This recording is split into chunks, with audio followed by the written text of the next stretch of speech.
L'administration de Pékin croit qu'en lançant cette immense forteresse flottante de 80 000 tonnes dans les eaux du Pacifique, le cœur de l'économie mondiale, elle exécutera le siège le plus parfait de l'histoire.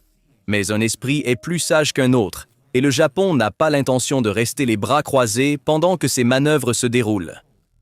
Parce que l'administration de Tokyo a déjà déchiffré ce que ce colosse d'acier à l'horizon signifie réellement. La fierté de l'armée chinoise, le porte-avions Fujian n'est pas simplement une masse d'acier flottant sur l'océan selon les plans de la Chine. C'est l'incarnation même d'un blocus parfait censé étouffer Taïwan et briser la chaîne d'approvisionnement mondiale en puces d'un seul coup. Les stratèges chinois croient qu'ils ont déjà allumé la mèche de cet énorme dispositif qui transformera l'Asie-Pacifique en un véritable enfer, car sur les cartes opérationnelles sur la table, les canons ne sont pas uniquement dirigés vers Taipei. La véritable cible de ce filet d'acier est le Japon, qu'ils considèrent comme la première victime à être renversée par l'effet domino. Cet étau massif, conçu pour encercler Tokyo de tous côtés, est un piège que la Chine a mis en place en tandem avec son allié la Russie, croyant qu'il fonctionnera sans accroc. Cependant, il y a un détail fatal que Pékin a négligé. Cette vague massive qu'ils essaient de créer est sur le point de se briser contre la volonté de fer de Tokyo, qui a déjà dégainé ses épées au milieu de l'océan. Nous verrons bientôt en détail comment ce blocus, que la Chine croyait invincible, sera déchiré en lambeaux comme du papier par les fléchettes électromagnétiques de nouvelle génération du Japon, qui atteignent leur cible en quelques secondes, et son bouclier électronique invisible. En fait, la réalité que cette stratégie établie par la Chine pourrait s'effondrer en seulement 168 heures grâce à la coopération militaire conjointe entre le Japon et les États-Unis change complètement le cours de la situation. N'est-ce pas surprenant? Alors que nous approfondissons la question, l'étonnement cède la place à une autre émotion. Le bouclier militaire massif que le Japon a établi, s'étendant de son littoral à son espace aérien, est le premier choc. Lorsque nous élargissons un peu plus notre perspective, les États-Unis renforçant ce bouclier avec une manœuvre navale incroyable est la pièce manquante du puzzle. De plus, de nouveaux avions électroniques, des systèmes d'artillerie montés sur rail, des navires transportant des chasseurs de 5e génération, tous pourraient potentiellement cibler le plus grand porte-avions de la Chine en seulement 24 heures. Parce que tous les actifs militaires mentionnés précédemment sont actuellement en état d'alerte maximale dans le Pacifique, mais ni la Chine ni la Russie ne réalisent que ce plan de défense conjoint pourrait briser le blocus de Taïwan et inaugurer une nouvelle ère en quelques heures seulement. Alors, comment ce plan, que Tokyo exécute avec le soutien de Washington, a-t-il pris forme si rapidement et efficacement dans le Pacifique? Et qu'est-ce qui a récemment déclenché ce mouvement allié? C'est précisément là que nous devons discuter du plus grand mouvement de la Chine en mer. Nous parlons du porte-avions Fujian, la plus grande menace pour le Japon. Le Fujian n'est pas un navire de guerre ordinaire. Avec une coque dépassant 80 000 tonnes et équipé de la technologie Katobar et d'un système de lancement électromagnétique, c'est une forteresse flottante. Ce colosse est la preuve la plus concrète des efforts de la marine chinoise pour atteindre les normes américaines. Avec son système de catapultes électromagnétiques, le Fujian détient un avantage significatif sur les porte-avions de génération plus ancienne. Il peut lancer des chasseurs et des avions de détection avancés, transportant des charges beaucoup plus lourdes dans le ciel beaucoup plus rapidement. Pourquoi ce détail technique est-il si crucial? Parce que la vitesse de lancement des avions d'un porte-avions détermine directement la largeur du bouclier aérien qu'il crée autour de lui et son temps de réaction. La vitesse du Fujian permettra aux chasseurs chinois de tisser un réseau beaucoup plus dense et mortel dans le ciel lors d'une éventuelle opération à Taïwan. Il est connu que le Fujian, actuellement en train de réaliser des tests de routine au port, n'est pas destiné à la mission principale de bombarder le littoral de Taïwan. Ce navire servira un objectif bien plus stratégique. Dans un scénario d'invasion potentielle, la mission du navire serait de se positionner à l'est de Taïwan. En se positionnant directement au large des îles méridionales du Japon et dans la mer de Chine orientale, le navire bloquera tout soutien militaire venant du Japon. En d'autres termes, le Fujian sera construit sur les eaux comme une barrière massive, un mur d'acier, contre le Japon pour protéger les forces envahissant Taïwan. La Russie, qui tente de presser le Japon depuis le nord, soutient également la pression de la Chine. La flotte du Pacifique de la Russie s'est mobilisée en plein milieu de cette crise. La flotte mène des exercices de défense sous-marine autour des îles Kuril, juste au nord de Hokkaido au Japon, et elle démontre sa force en violant la zone économique exclusive du Japon avec ses navires militaires. De plus, les chasseurs MiG-31 de la Russie, équipés de missiles hypersoniques Kinzhal, patrouillent la mer du Japon. Avec une portée allant jusqu'à 2000 km, Ces missiles augmentent considérablement les tensions régionales. Cette activité envoie un message très clair que la Russie interviendra dans toute action que le Japon entreprendrait contre la Chine. En d'autres termes, il ne s'agit pas d'une crise régionale classique. Nous parlons d'un encerclement mondial qui prend forme le long de la côte est de l'Asie et qui entraînera directement la moitié du monde dans la guerre. Ce sont précisément ces mouvements menaçants conjoints de la Chine et de la Russie qui sont devenus les déclencheurs finaux incitant le Japon à agir. L'administration de Tokyo connaît une résurgence militaire sans précédent depuis la Seconde Guerre mondiale. La position belliciste de la première ministre Sanae Takaichi est l'indication la plus claire que Tokyo ne sera plus un pays attendant passivement en position défensive. Takaichi décrit les activités militaires de la Chine en mer de Chine orientale comme la plus grande menace pour la sécurité du Japon depuis la Seconde Guerre mondiale. La raison principale du réveil du Japon est le danger que l'objectif de la Chine de briser la première chaîne d'îles coupe directement les lignes vitales du Japon. 90% du pétrole, du gaz naturel et du commerce maritime du Japon passent par ces détroits autour de Taïwan pour atteindre le pays. Si Taïwan tombe, l'île d'Okinawa au Japon se trouvera à moins de 300 km des forces militaires chinoises et la connexion du Japon avec le monde extérieur sera entièrement à la discrétion de Pékin. Pour prévenir ce scénario cauchemardesque, le Japon a pris une mesure extrêmement critique dans le domaine de la guerre électronique, l'arène la plus invisible mais décisive de la guerre moderne. L'avion de guerre électronique Kawasaki EC-2SOJ, produit localement au Japon, a pris son envol après avoir terminé son vol inaugural. Cet avion ne transporte ni bombes ni missiles. Son arsenal se compose d'algorithmes, de fréquences et de signaux micro-ondes. Sa mission est d'opérer sans entrer dans la zone de couverture des systèmes de défense aérienne létaux de la Chine. Sa priorité est d'aveugler les radars ennemis et de perturber les réseaux de communication à très longue distance. Ces avions peuvent également entreprendre des missions telles que leurrer les systèmes de guidage de missiles. En cas de conflit potentiel, les chasseurs furtifs J-20 de la Chine ou les batteries de défense aérienne de type S-400 ne verraient que des parasites sur leurs écrans en raison des ondes émises par cet avion. Cependant, les avions de guerre électronique, de par leur nature, ont des fuselages très grands et lourds. Cela en fait des cibles encombrantes dans les airs. En particulier, les essaims de drones kamikazes bon marché dotés d'intelligence artificielle que la Chine a produits par milliers ces dernières années représentent une menace mortelle pour cet avion massif.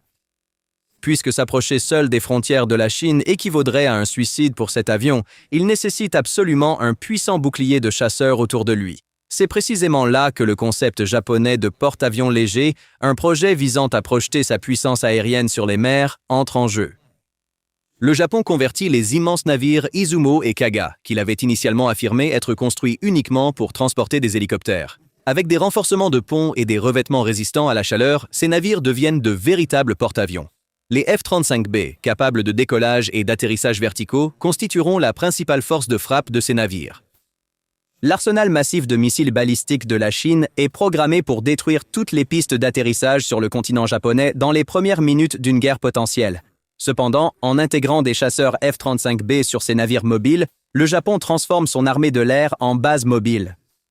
Une flotte de F-35B décollant d'un navire de classe Izumo peut pénétrer les réseaux de défense aérienne chinois grâce à leur capacité furtive. Ces avions peuvent fournir une protection pour les avions de guerre électroniques et établir un parapluie de supériorité aérienne autour de Taïwan. Cela représente un front tactique complètement nouveau et préoccupant que l'armée chinoise doit prendre en compte dans ses calculs. Cependant, le Japon ne se contente pas seulement de missiles et d'avions furtifs. Il déploie de nouveaux systèmes d'armes qui semblent tout droit sortis d'un film de science-fiction directement sur le champ de bataille. Le ministère japonais de la Défense a réussi à réaliser les premiers tests mondiaux d'un canon électromagnétique monté sur un navire. Ces essais, menés sur le navire d'essai JS Asuka, sont une première mondiale. Le système de railgun n'utilise pas de produits chimiques explosifs comme la poudre à canon. Il propulse le projectile le long du canon en utilisant une force électromagnétique massive, atteignant des vitesses inimaginables. Cette arme tire des projectiles en forme de fléchettes en acier voyageant à plus de 2000 mètres par seconde. Les projectiles atteignent la cible à une vitesse de exactement 6,5 fois la vitesse du son, ou Mach 6,5. Aucun système de défense aérienne existant dans le monde n'a la moindre chance d'arrêter un projectile cinétique se déplaçant à cette vitesse. De plus, le Japon a réussi à tirer 120 coups consécutifs, surmontant des problèmes techniques chroniques tels que la fusion du canon. Il a même frappé un véritable navire cible en mer en utilisant cette technologie. Le plus grand avantage du système n'est pas seulement sa capacité à atteindre la cible en quelques secondes, mais aussi son coût de tir extrêmement bas. Nous parlons d'un coût qui n'est que d'1% de celui des missiles traditionnels. Ainsi, les missiles hypersoniques que la Chine pourrait lancer, coûtant des millions de dollars, pourraient facilement être détruits en plein vol par les fléchettes en acier rapide et peu coûteuses du Japon. Et ce n'est pas tout. Le Japon a commencé des essais en mer en intégrant un système d'armes laser à haute énergie de 100 kW sur le même navire d'essai. Le plus grand cauchemar d'aujourd'hui dans la guerre moderne est de dépenser des millions de dollars en missiles pour abattre un drone kamikaze chinois qui coûte seulement 20 000 dollars. Cette guerre de coûts asymétriques pourrait ruiner les budgets de défense même des nations les plus riches en un rien de temps. Cependant, la nouvelle génération d'armes laser du Japon a, littéralement, un approvisionnement infini en munitions tant que ces générateurs fonctionnent. Un essaim de drones chinois couvrant le ciel ou un obus de mortier dans les airs est instantanément détecté par ce faisceau laser et en quelques secondes, il est silencieusement incinéré et détruit. Des canons électromagnétiques et des lasers à haute énergie sont en préparation pour transformer la marine japonaise en un dôme d'acier impénétrable contre les stocks de missiles chinois. Nous ne devons pas non plus oublier les missiles déployés pour la défense côtière, car ces armes incroyables sont parmi les plus grandes cauchemars de la Chine. L'armée japonaise a déployé les missiles anti-navires de nouvelle génération Type 12, qui ont une portée de 1000 km à la base de Kumamoto. Cette portée de 1000 km n'est pas une distance ordinaire. Ces missiles sont capables de frapper non seulement les navires ennemis approchant des eaux japonaises, mais aussi les ports militaires chinois et même Shanghai elle-même. À travers ces missiles, le Japon démontre qu'il n'attendra pas simplement une attaque. Il fait comprendre clairement à Pékin qu'il peut porter le premier coup en utilisant une doctrine de destruction à la source si nécessaire. Malgré toute cette technologie avancée et ces préparatifs militaires massifs, le Japon est également conscient qu'il ne peut pas se tenir seul face à ce colosse colossal dans la région Asie-Pacifique. C'est précisément là que les États-Unis, la superpuissance mondiale et le gendarme du Pacifique interviennent. La marine américaine a déployé le destroyer USS Mustin à la base de Yokosuka pour envoyer le message le plus clair possible contre l'audace militaire croissante de la Chine. Le USS Mustin n'est pas seulement un morceau d'acier flottant de 9000 tonnes, c'est l'une des machines de guerre les plus sophistiquées des océans. Ce navire de classe Arleigh Burke, avec le système de défense aérienne Aegis en son cœur, fonctionne efficacement comme un bouclier de défense régionale à lui seul. Il y a plus de 90 cellules de lancement vertical intégrées dans le pont du navire. Ces cellules sont chargées à la fois de missiles SM-6 capables de frapper des cibles ennemies à la limite de l'espace et de missiles Tomahawk capables de détruire des cibles terrestres à des centaines de kilomètres. La position de l'USS Mustin à la base navale de Yokosuka est également très significative du point de vue de la Chine. C'est le centre militaire le plus crucial du Japon. Le déploiement par les États-Unis d'une telle puissance de feu sur cette base est un coup direct aux ambitions de la Chine de percer la première chaîne d'îles. Pour cette raison, l'administration de Pékin qualifie les patrouilles de ce navire au large des côtes japonaises de provocation ouverte contre sa domination maritime. Parce que les radars du système Aegis peuvent calculer la trajectoire des missiles balistiques chinois connus sous le nom de tueurs de porte-avions en quelques secondes et il a la capacité de détruire ces missiles en plein vol. En d'autres termes, le plus grand atout de la Chine, sur lequel elle compte pour envoyer les porte-avions américains et la marine japonaise au fond de l'océan, pourrait être neutralisé par ce navire américain ancré directement dans les eaux japonaises. D'un autre côté, cette intégration militaire entre les États-Unis et le Japon ne se limite pas aux navires naviguant côte à côte. Les deux pays étendent leur vision stratégique jusqu'aux profondeurs de l'espace. Lorsque la première ministre japonaise Sanae Takaichi s'assoit avec les États-Unis, le président Donald Trump à Washington fin mars, elle officialisera un plan crucial. Le nom de ce plan, Golden Dome. Ce projet massif de 175 milliards de dollars a été conçu comme une version à l'échelle continentale et bien plus futuriste du dôme de fer d'Israël. L'objectif est probablement de détecter et détruire les missiles hypersoniques de la Chine et de la Russie, qui semblent actuellement impossibles à arrêter. Le Japon ne participe pas seulement en tant que financier dans ce projet. Il propose de devenir un partenaire direct en intégrant sa propre technologie radar avancée SPI-7 et ses navires Aegis dans le système. Si le projet Golden Dome est mis en œuvre, la menace des missiles nucléaires et conventionnels de la Chine sera largement neutralisée. Un missile détecté par des satellites dans l'espace sera détruit hors de l'atmosphère en quelques secondes. Le Global Times, l'organe officiel du Parti communiste chinois, accuse le Japon de revenir à son militarisme historique tout en surveillant tous ces développements. Pékin déclare que Tokyo a lancé une nouvelle course aux armements en Asie. Cependant, du point de vue de Tokyo et de Washington, la situation est complètement différente. Selon eux, c'est Pékin lui-même qui fait voler des centaines de chasseurs autour de Taïwan chaque jour et pose des mines dans les eaux parce que l'espace aérien de Taïwan est violé quotidiennement.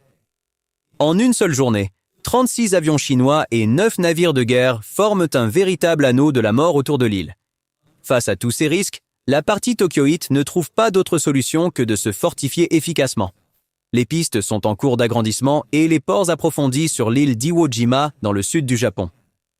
De nouveaux abris sont construits pour les chasseurs. Les îles sont transformées en porte-avions d'acier insubmersibles équipés de radars, de stations d'écoute et de missiles longue portée. Les deux camps sont en attente, prêts à agir, même s'ils ne savent pas quand le déclencheur sera actionné. Ils investissent toutes leurs ressources sur le terrain pour être le camp debout lorsque le premier coup de feu sera tiré. En d'autres termes, les eaux fraîches de l'océan Pacifique bouillent littéralement. D'un côté de l'équation se trouve une Chine qui a juré de réunifier Taïwan avec le continent à tout prix. Elle renforce le blocus avec des géants navals comme le Fujian et s'appuie sur ses missiles hypersoniques. De l'autre côté se tient un Japon éveillé par une peur existentielle. Tokyo met de côté son engagement pacifiste pour établir une ligne de résistance avec des lasers, des canons à rail et le bouclier Aegis américain. Une seule étincelle, un dysfonctionnement radar ou un message radio mal interprété. Au milieu de cette accumulation militaire massive, une seule erreur suffira à déclencher cette guerre massive irréversible. Alors, que pensez-vous de ce grand jeu d'échecs dans le Pacifique? Les armes de nouvelle génération du Japon et la puissance navale des États-Unis seront-elles suffisantes pour percer le blocus massif établi par la Chine? Ou allons-nous faire face à un scénario très différent dans la région? Nous attendons vos commentaires. Présenté par TGN. Merci de nous avoir choisis.